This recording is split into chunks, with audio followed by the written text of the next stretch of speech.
Atos dos Apóstolos, a história não contada.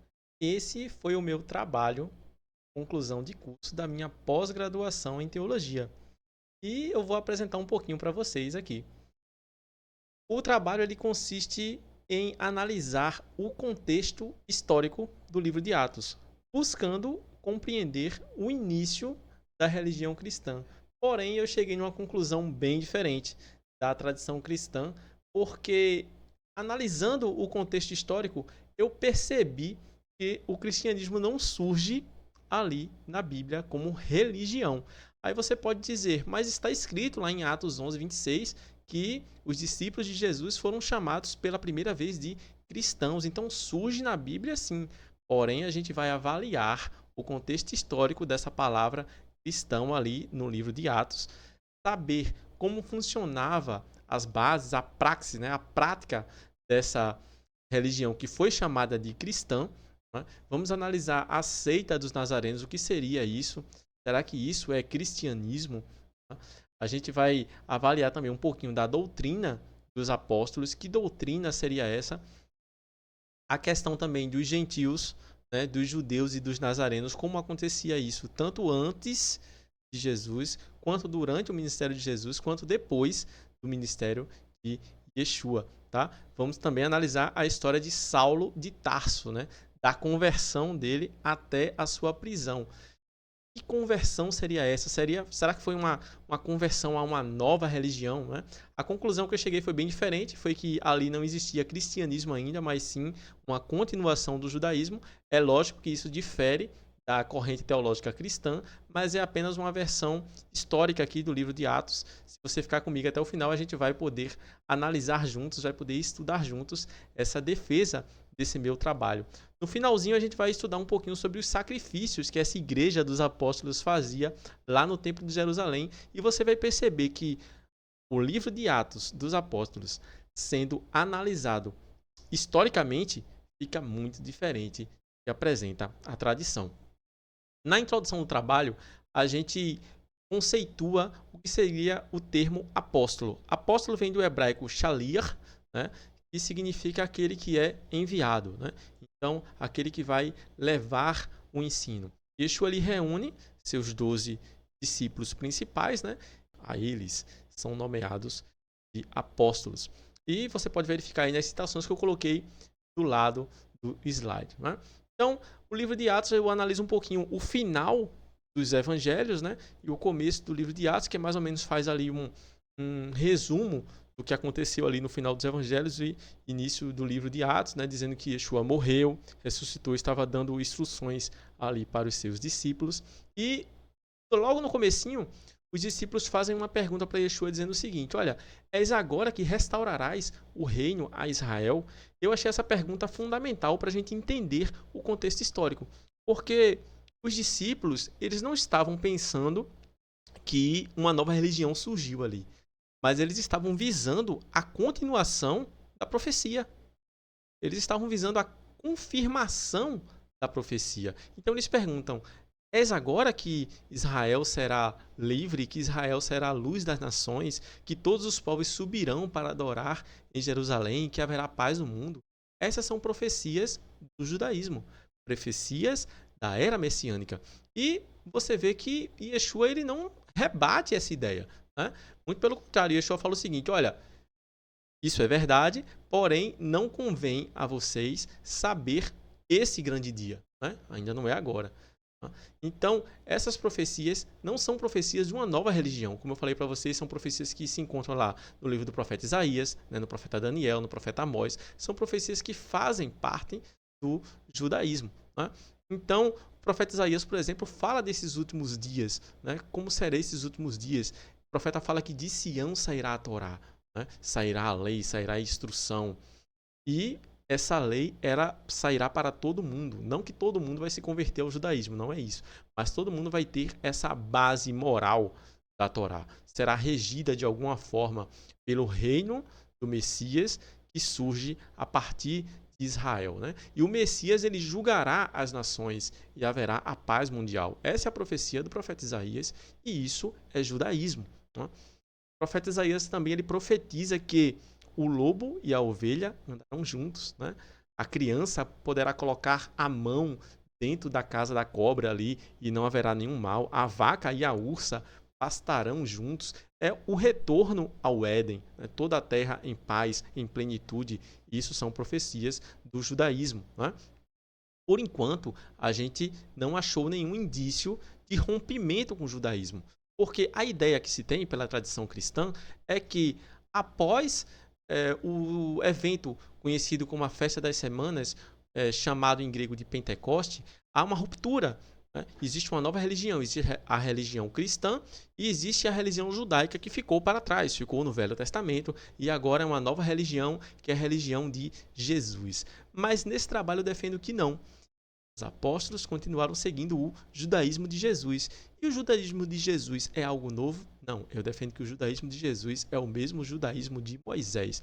Vamos continuar nos próximos capítulos desse trabalho para vocês chegarem à vossa conclusão, tá? No capítulo 2, eu vou abordar um tema chamado a doutrina dos apóstolos. E essas doutrinas dos apóstolos, a gente vai ver um texto que está lá em Atos, capítulo 2, versículo 41 e 42. Diz o seguinte, que eles foram batizados e perseveraram na doutrina dos apóstolos. O que seria essa doutrina dos apóstolos, né? Uma coisa também que eu achei necessário contextualizar e esclarecer é que esse batismo também não faz parte da religião cristã. Como é que a gente pode comprovar isso? Na própria Bíblia cristã, né, você vê nessas referências, Mateus capítulo 3, por exemplo, do versículo 7 ao 12, João capítulo 1, 24 ao 48, você vê que vários fariseus, vários judeus, de todas as seitas, de todos os partidos, iam para Yohanan, o imensor, né, ou João, o Batista, para fazer o mikveh. Batismo no judaísmo significa mikveh, né? A imersão. Você vai fazer essa imersão para se purificar. Né? Então, batismo não é uma coisa exclusiva da religião cristã. Né? Lógico que a religião cristã adotou essa prática, mas essa prática surge do judaísmo. Né? E qual seria essa doutrina dos apóstolos? Né? Que eles se batizavam e permaneciam na doutrina dos apóstolos. A doutrina dos apóstolos simplesmente é que Yeshua é o Mashiach prometido, o Messias, né? Cristo prometido nas Escrituras, que ele foi condenado injustamente pelos líderes, ele morreu, mas ele ressuscitou, né? E um dia vai voltar para cumprir as profecias messiânicas. Essa é a doutrina dos apóstolos, tá bom? Um pouco mais para frente chega a história de Estevão. E a história de Estevão é bastante interessante para a gente poder compreender algumas coisas, porque Estevão ele é preso, ele é julgado, e ele é preso e julgado pelas regras do judaísmo. Seria muito simples para Estevão dizer o seguinte, olha, vocês estão me julgando por uma religião que já passou. Eu não faço parte dessa religião. Eu não devo ser julgado por essa religião. Porque o Messias veio, né? Eu aceito que Yeshua é o Messias e ele me ensinou uma nova doutrina que não cabe mais na doutrina de vocês. Eu não posso mais ser julgado pela Torá de vocês, porque eu não pertenço mais à religião de vocês. Mas quando a gente vai ler o texto da história de Estevão, as coisas são bem diferentes. Porque Estevão usa a Torá não para abandoná-la. Estevão não pega a lei de Moisés para dizer, olha, eu não estou mais debaixo da lei de Moisés, eu não faço mais parte dessa religião. Muito pelo contrário. Estevão pega a Torá, né, e ele usa a lei, usa os profetas para se defender, para mostrar que ele está sendo perfeito, que ele está sendo justo, está debaixo daquilo ali, né, e que ele não é digno de nenhuma acusação.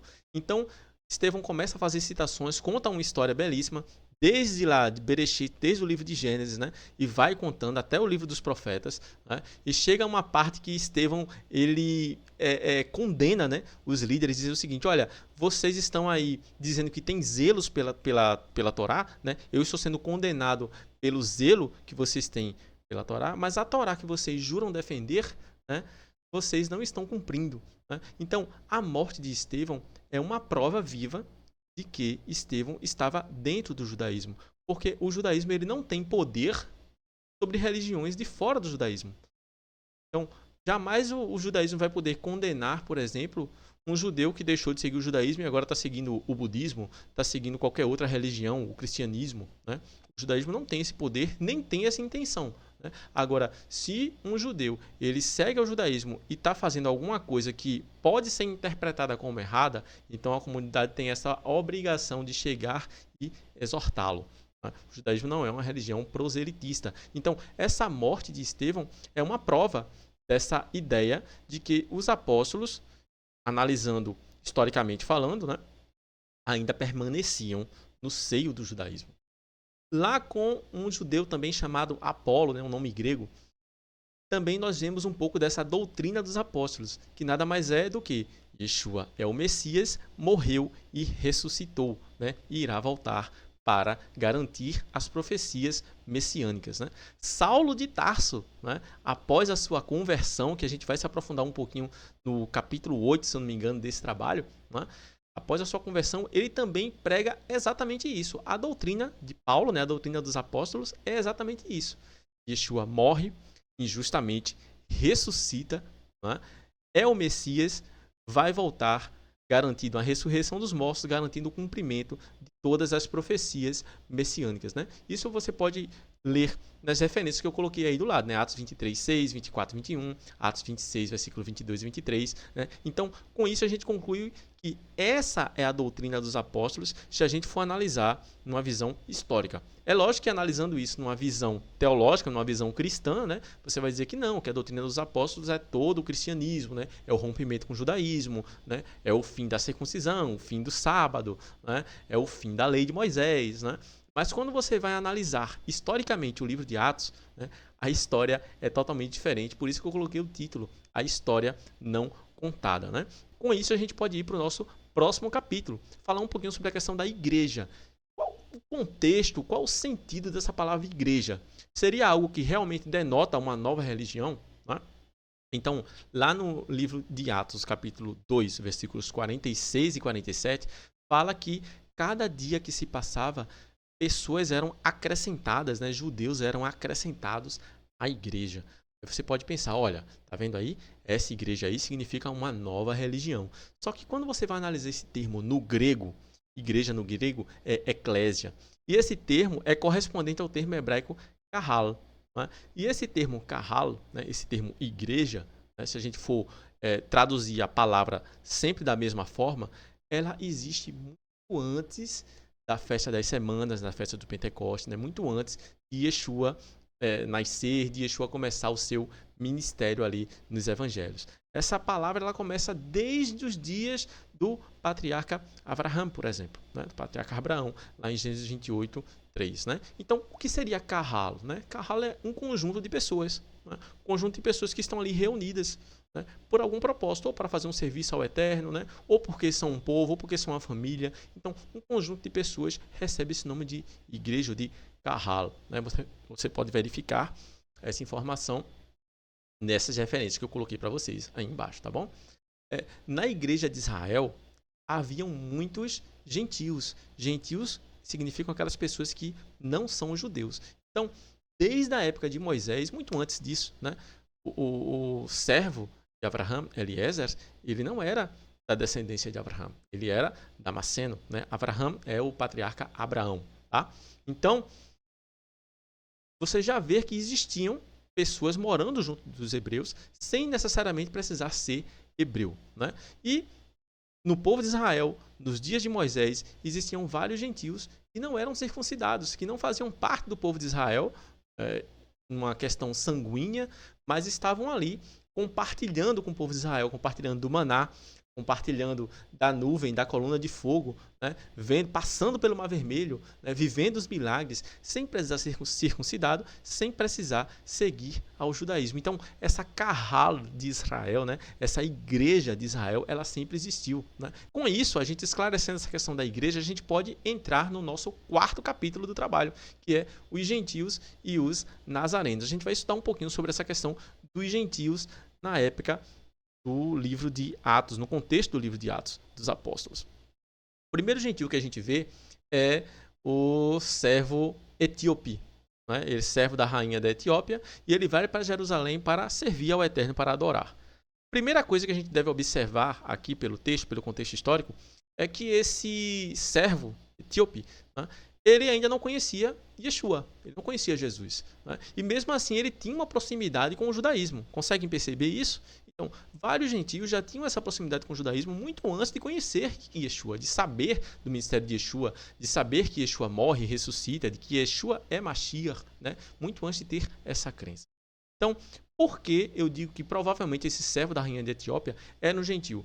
Porque se ele fosse um judeu, é muito provável que o texto diria o seguinte: olha, um judeu que morava na Etiópia, né, ou um judeu que servia a rainha da Etiópia, mas não, fala um servo dos etíopes, né, um servo da rainha da Etiópia. Então, é muito provável que ele fosse um etíope também, né? É muito provável. A gente não tem 100% de certeza, mas esse é um indício muito grande, né? Aí eu falei para vocês aqui embaixo que ele ainda não seguia Yeshua, mas já fazia parte da Kahal de Israel, ou seja, eles estava próximo da comunidade de Israel. Ele ia frequentemente ali no templo fazer seu serviço, fazer sua adoração, entregar os seus sacrifícios, mesmo antes de conhecer Yeshua. Isso aí prova o que eu falei no capítulo anterior, né? Na questão da igreja dos nazarenos, né? Então, sempre haviam gentios no meio do povo de Israel, né? Antes de Yeshua, durante o ministério de Yeshua e também depois do ministério de Yeshua. Esse gentio, ele é chamado em hebraico de várias formas, mas esse gentio mais próximo do povo de Israel, ele é chamado de ger, né? Ger em hebraico, que significa aquele gentio que mora no meio do povo, aquele gentio que conhece profundamente o judaísmo, mas ele não faz parte do judaísmo, né? Então, esse gentio, ele podia morar no meio do povo, ele podia comer uma comida que para os judeus era considerado impuro, mas ele podia comer no meio do povo, porque ele não era judeu, né? E isso está escrito lá na Torá, né? O próprio Eterno fala sobre isso. Devarim 14, 21, o livro de Deuteronômio, capítulo 14, versículo 21. Né? Só que, com o passar do tempo, né, a tradição judaica foi começando a criar umas barreiras que a Torá não criou.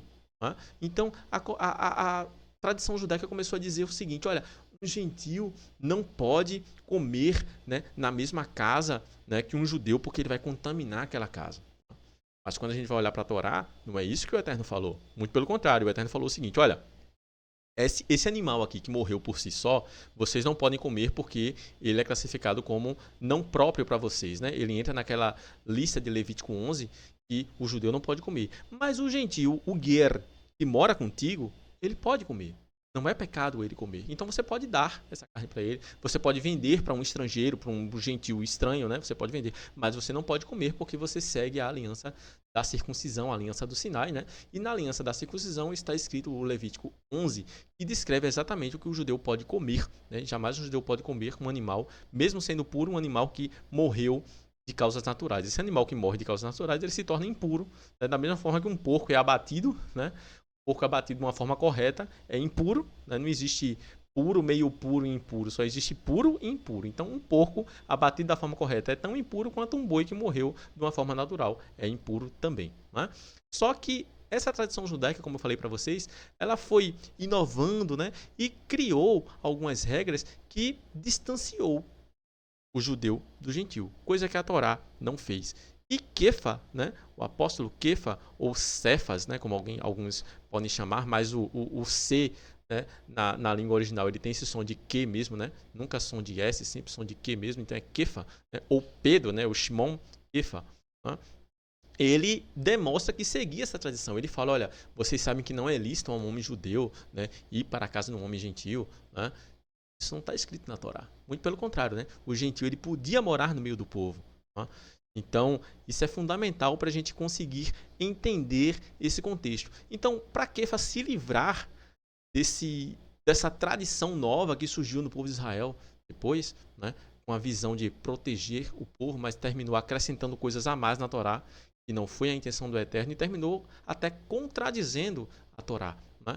Kefa tem aquela visão do lençol descendo com os animais impuros do céu, né? E a gente vai aprofundar um pouquinho essa questão dessa visão, porque o próprio Kefa, ele interpreta essa visão. Vou até voltar aqui o slide, né? O próprio Kefa, ele interpreta essa visão, a visão é interpretada, né? O próprio texto de Atos, ele interpreta essa visão, dizendo que os animais impuros, eles representam ali os gentios, e não pode haver essa separação, né? Você não pode classificar como impuro os gentios como se fosse um animal que você não pode chegar perto, que você não pode comer, que aquilo ali vai lhe tornar impuro. Não pode, né?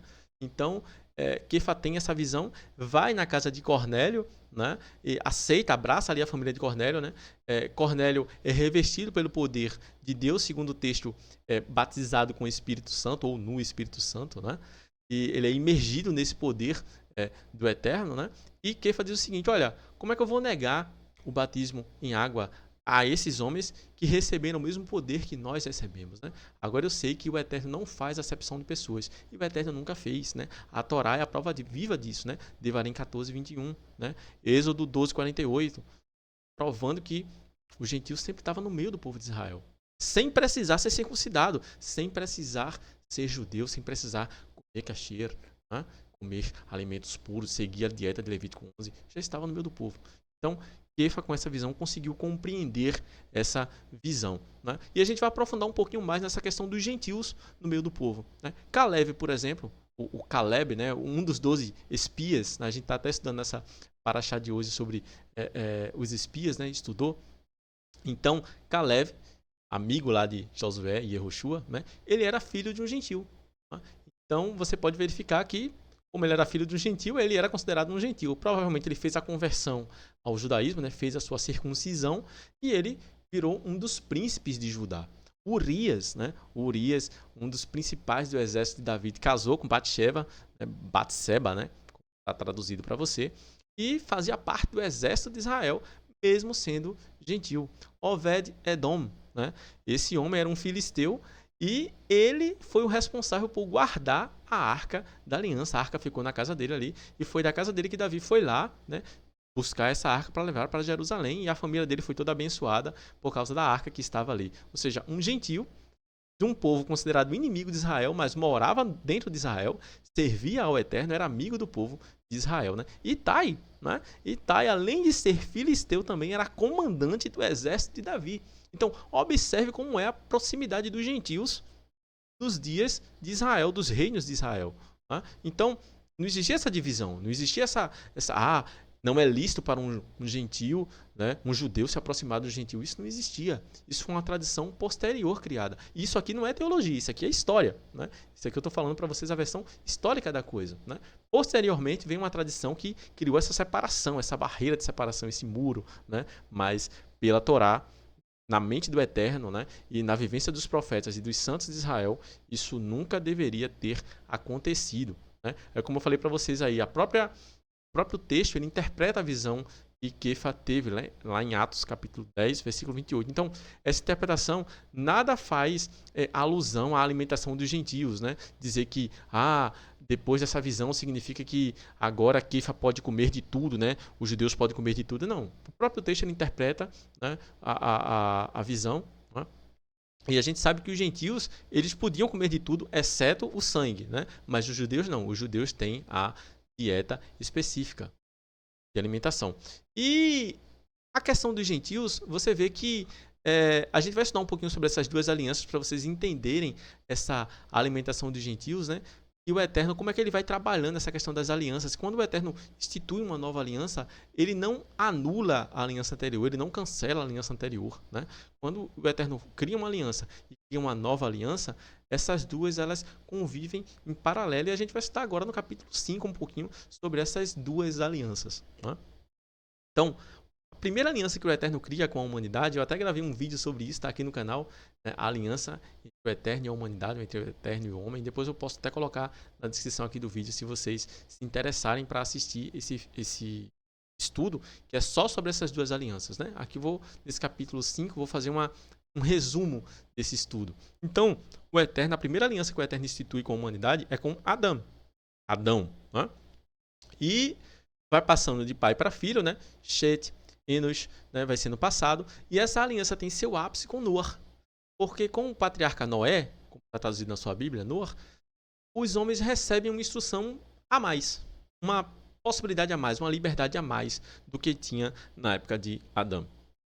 Aparentemente, na época de Adão, o homem só podia comer frutas, vegetais, né? Mas na época de Noar, é autorizado ao homem comer de tudo. Né? É autorizado ao homem comer de tudo, exceto o seu sangue. Então isso você pode ver lá em Gênesis 9, 3 ao 6, Gênesis 9, 9 ao 17. Né? Você pode ver que parece que a aliança dá uma ampliada, né? É como se Noa recebesse mais informações, mais instruções do que seus pais receberam, do que Adão, seu pai Adão, recebeu. Então, historicamente falando, e também na teologia judaica, o judaísmo considera a aliança de Noa como se fosse o ápice da aliança dos gentios, né?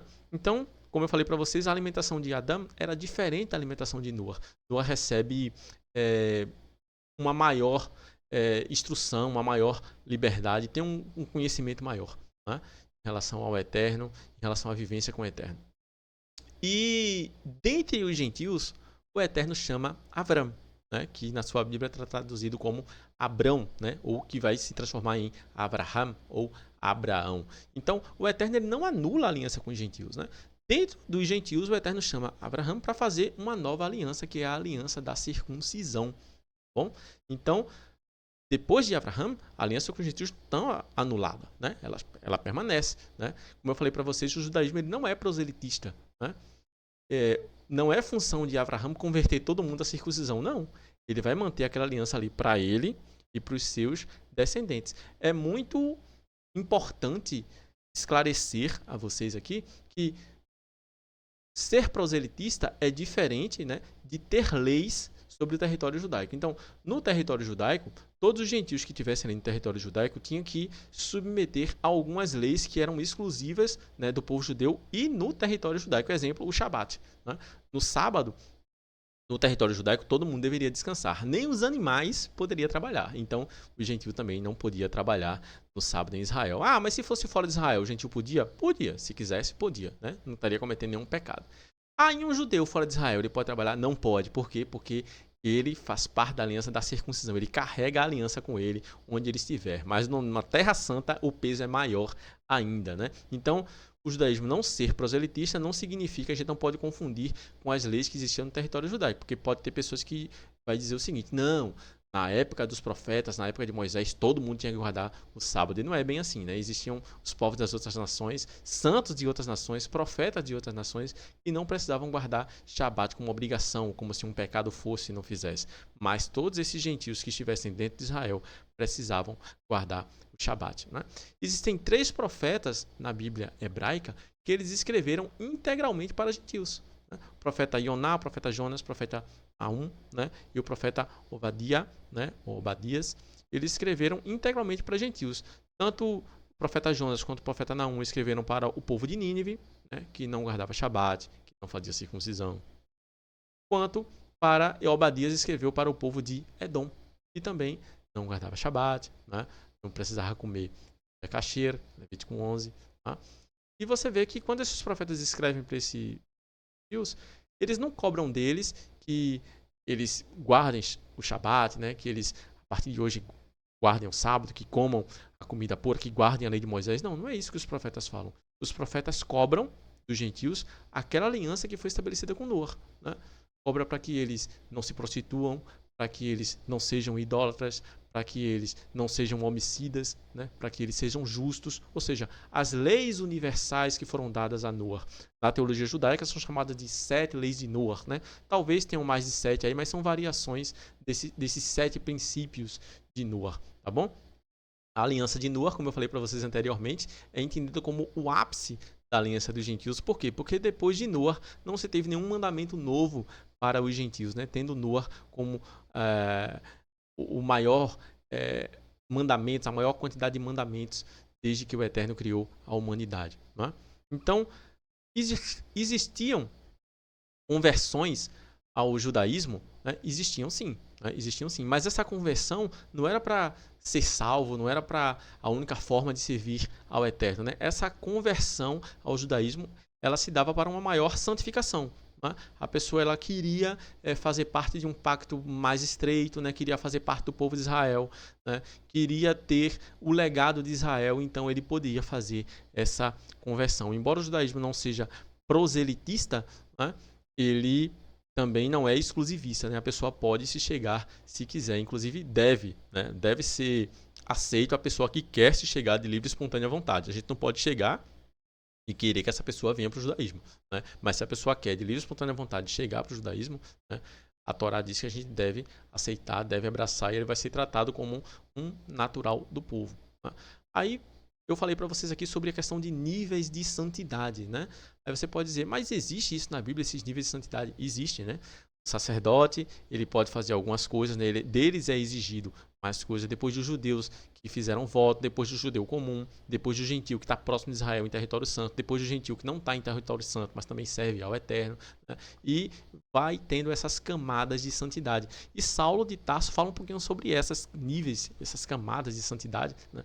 Lá em 1 Coríntios 12, do 12 ao 26. Né? Então, nível de santidade não significa que um é melhor do que o outro, mas todos são necessários, todos são importantes, todos fazem parte desse corpo, desse reino, né? E se complementam. Né? Então é bem importante a gente ter isso em mente, ver como as coisas aconteciam nos dias dos profetas e comparar como as coisas acontecem no livro de Atos dos Apóstolos. Com isso, a gente pode chegar no capítulo 6 do nosso trabalho, que fala sobre os cristãos. Né? Como é que eu digo que o cristianismo não surgiu na Bíblia, no livro de Atos, né? Se lá está escrito que eles foram chamados a primeira vez de cristãos? Né? Os gregos, lá em Atos capítulo 11, eles começam a aceitar a mensagem, porque antes a mensagem era entregue só para os judeus. Mas esses gregos começam a aceitar a mensagem, então começam os gentios a acreditarem que existe um Mashiach, né? Ele é Yeshua, que ele morreu injustamente, que ele ressuscitou, mas ele vai voltar e vai cumprir as profecias que estão descritas nos profetas. E esses gentios começam a acreditar nisso. Né? Só que como esses gentios que acreditavam, né, nas profecias, né, como esses gentios que acreditavam nas profecias do judaísmo, como é que eles eram chamados antes de Yeshua? Eles não podiam ser chamados de cristãos, não existia essa palavra. Né? Eles eram chamados pela tradição judaica, de Bnei Noach, ou seja, os filhos de Noach. É como se eles estivessem fazendo parte dessa aliança de Noach. Né?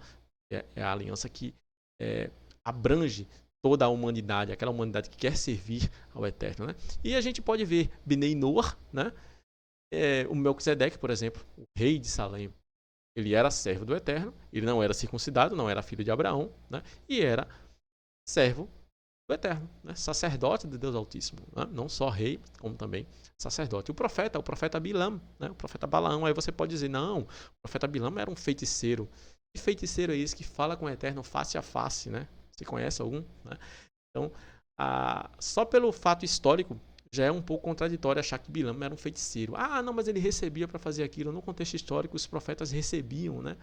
Era a forma que eles viviam para eles poderem fazer a oração, fazer o serviço, fazer as profecias.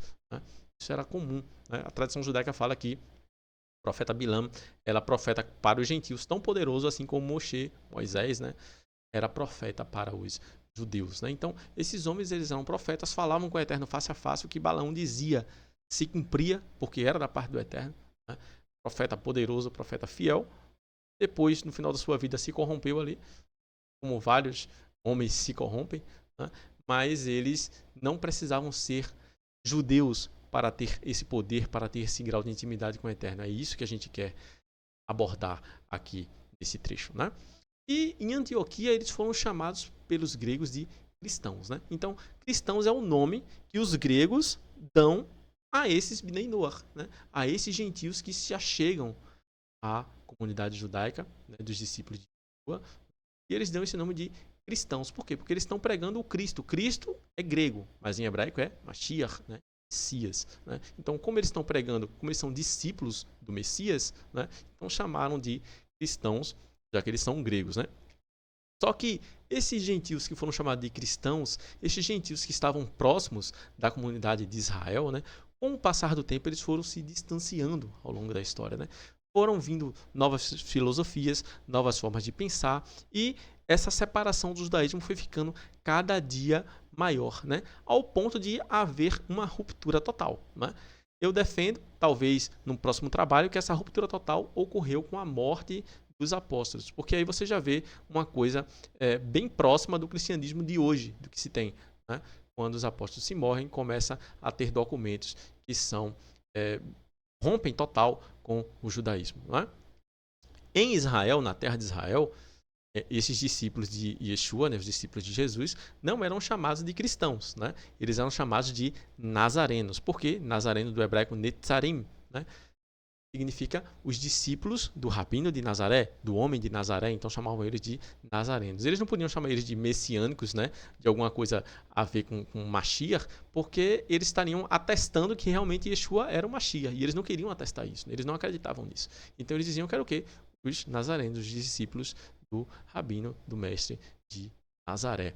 Né? Então, Netzarim para os judeus, né, cristãos para os gregos, né? E todos esses Netzarim, né, da terra de Israel, eles eram judeus, né? Eles praticavam o judaísmo, eles seguiam o judaísmo.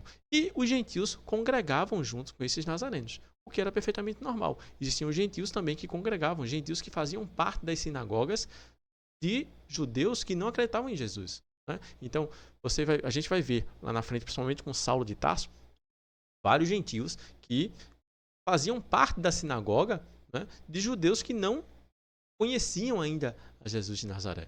Né? Então isso era uma coisa perfeitamente normal naquele tempo, naquele contexto histórico. Né? Então estes gentios que estavam parte próximo do judaísmo não eram uma nova religião, né? Eram como se fosse Bnei Noach, né? Tinham parte da religião dos gentios santos muito antes da Era Comum, né? Muito antes do Messias. Né?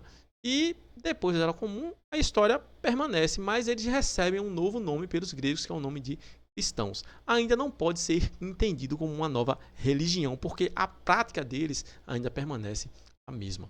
E agora a gente vai entrar um pouquinho nessa questão da prática, para vocês conseguirem estudar sobre isso, no capítulo 7 do nosso trabalho, que a gente vai falar sobre a seita dos nazarenos. Primeira coisa, o que é seita? Seita é um grupo minoritário que sai do grupo maior. Né? Então, é um partido judaico. Os saduceus, eles são chamados de seita. Né? Você pode ver em Atos 5,17. Os fariseus são chamados de seita. Então, a seita dos saduceus, a seita dos fariseus, não significa que é uma nova religião. A religião saducaica, a religião farisaica, não. Eles são judeus, mas eles têm corrente de pensamentos que os unem, né? Os separam de alguns outros grupos, mas eles continuam fazendo parte aonde? Do judaísmo. Então, são seitas judaicas, seitas do judaísmo. E os Netzarim, os nazarenos, também são uma seita do judaísmo, onde você pode comprovar isso na própria Bíblia dos cristãos, Atos capítulo 4, versículo 5, versículo 14, né? Atos 28, versículo 2. Né? Então, tudo isso você pode comprovar que os nazarenos, eles são parte do judaísmo. Né? Por serem parte do judaísmo, podiam ser exortados e julgados pelo judaísmo, como a gente viu lá na questão de Estevão. Em Atos capítulo 24, versículo 5, você vê de forma expressa Saulo de Tarso afirmando, né, que faz parte da seita dos nazarenos, ou seja, parte desse partido que é membro do judaísmo, da religião judaica. Então, seita dos nazarenos não significa outra religião, e sim uma parte, um dos partidos do judaísmo. O caminho que chamam de seita, Saulo fala, né? Sirvo fiel ao Deus dos meus pais, né? Então, Saulo, ele defende muito essa ideia de que faz parte da seita dos nazarenos, né? E Saulo, no caminho de Damasco, ele tem essa conversão à seita dos nazarenos. Então, o que seria, né? Qual seria esse sentido da conversão? A teologia cristã, ela entende que essa conversão de Saulo é a mudança do judaísmo para o cristianismo. Mas, no contexto histórico, as coisas são diferentes. Né? Saulo se converte, de fato, né, a uma mudança de comportamento, mas não para uma nova religião. Ele se converte para a doutrina dos apóstolos. Né? E seria essa doutrina dos apóstolos que estudamos lá no capítulo 1. Né?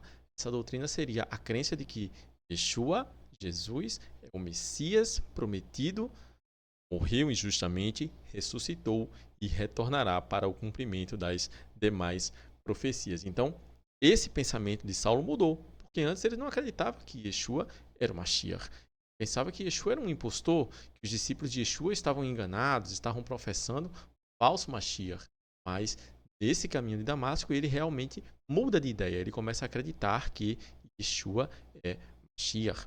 E acreditar que Yeshua é Mashiach não é mudar de religião, porque é acreditar que o Messias da sua religião, ele chegou, tá?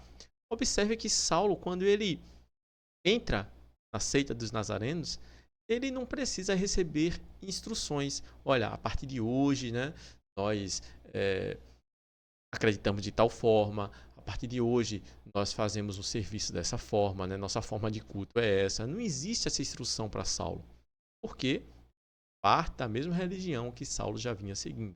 Saulo só precisava fazer o que ele nasceu aprendendo a fazer. Tá? Então, Saulo era um rabino de formação, tá? Mestre formado por Gamaliel, os grandes rabinos da época. Então, Saulo já chegou como mestre na seita dos nazarenos. É impossível pensar isso, né? É logicamente impossível imaginar que um novo convertido já chegue como mestre, um novo convertido já chegue como um ministro. É inconcebível essa ideia.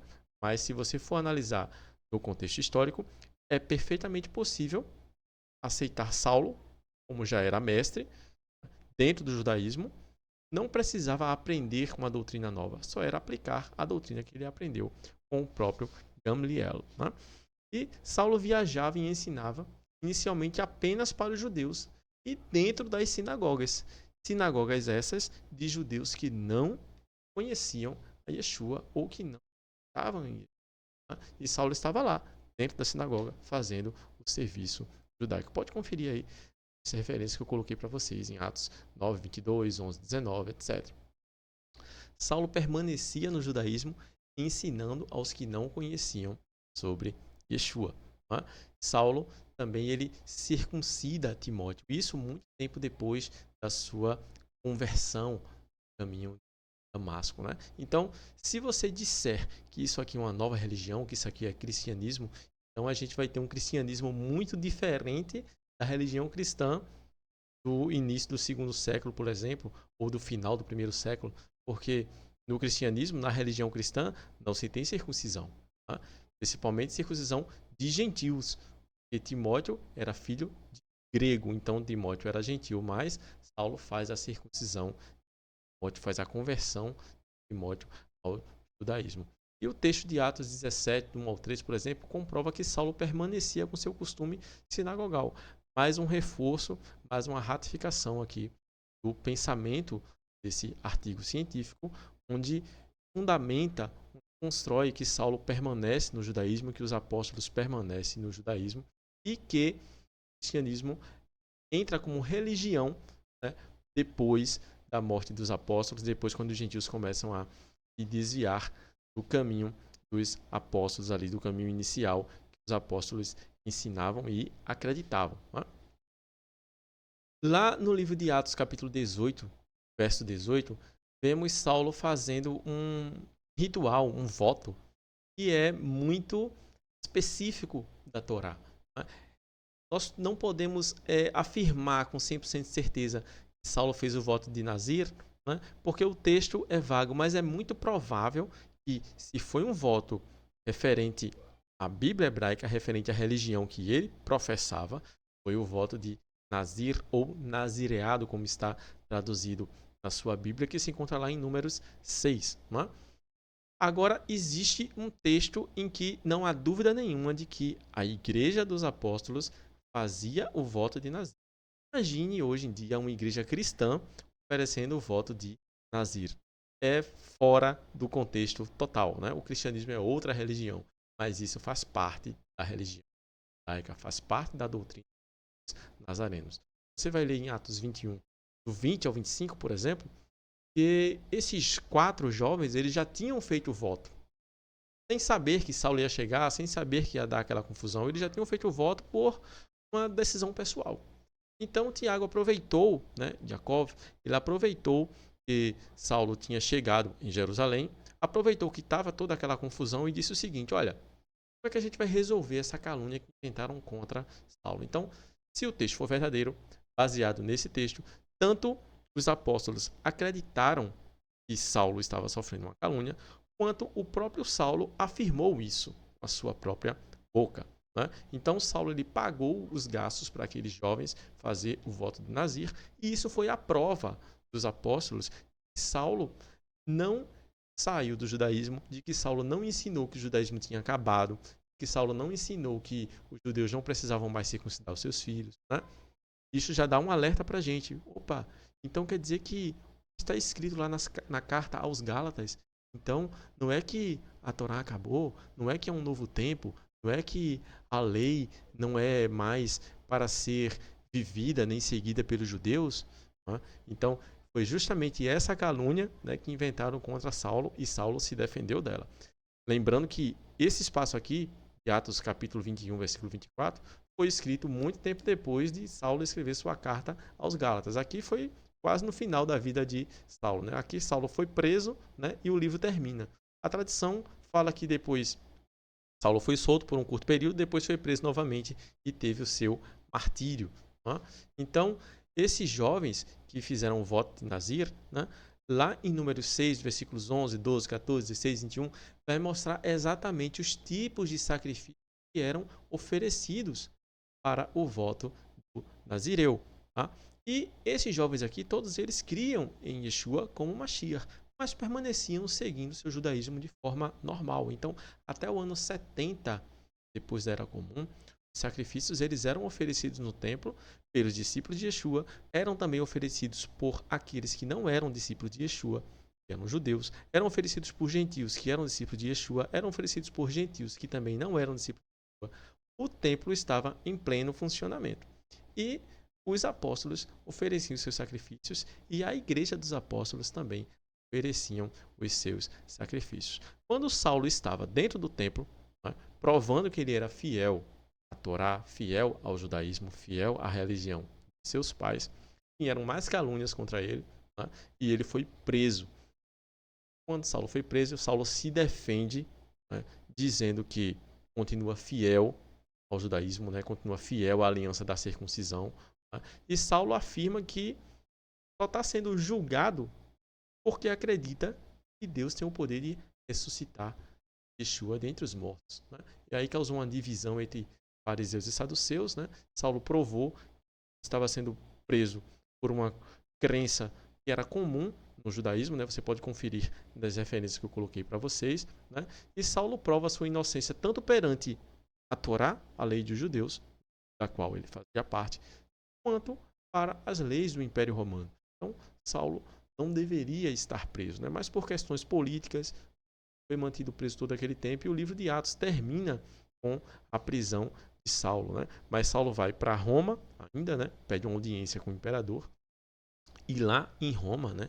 Saulo convence muitos judeus que não acreditavam em Yeshua, né? Não acreditavam que Jesus era o Messias ou não conheciam que Jesus era o Messias e ele consegue convencer esses judeus de que Yeshua é o Mashiach, né? Que o Mashiach prometido havia chegado e seu nome era Yeshua.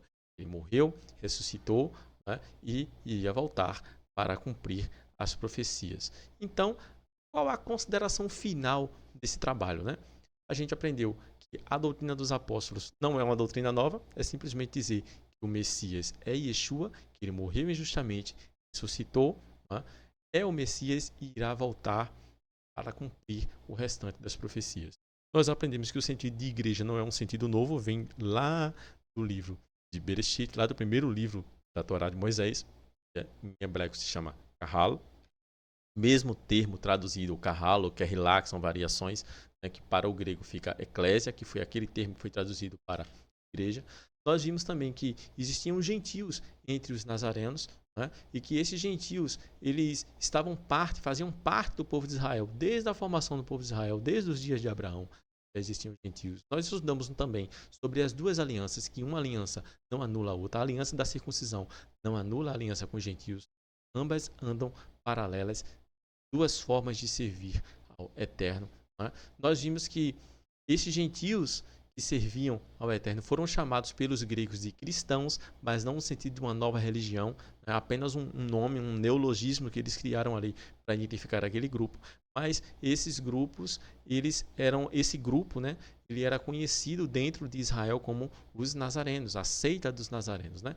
Saulo de Tarso foi um dos grandes defensores da seita dos nazarenos, inclusive o livro de Atos demonstra, né, a narrativa dos judeus que não acreditavam em Yeshua, e eles diziam o seguinte, que Saulo era o principal defensor da seita dos nazarenos, né? Saulo ele tem a sua conversão no caminho de Damasco, né, para a seita dos nazarenos, mas a conversão não é para uma nova religião, permanece na religião dos seus pais, né?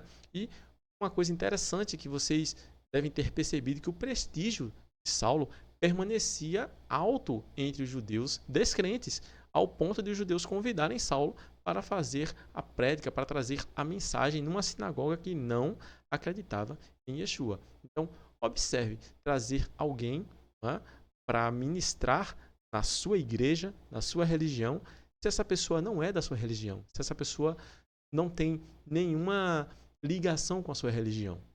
É impossível também. Né?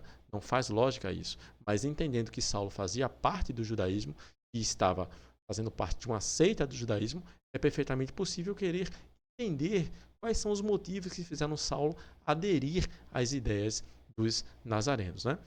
A gente viu que Saulo circuncida Timóteo, né? Isso contradiz uma leitura superficial e descontextualizada das cartas de Saulo. Né?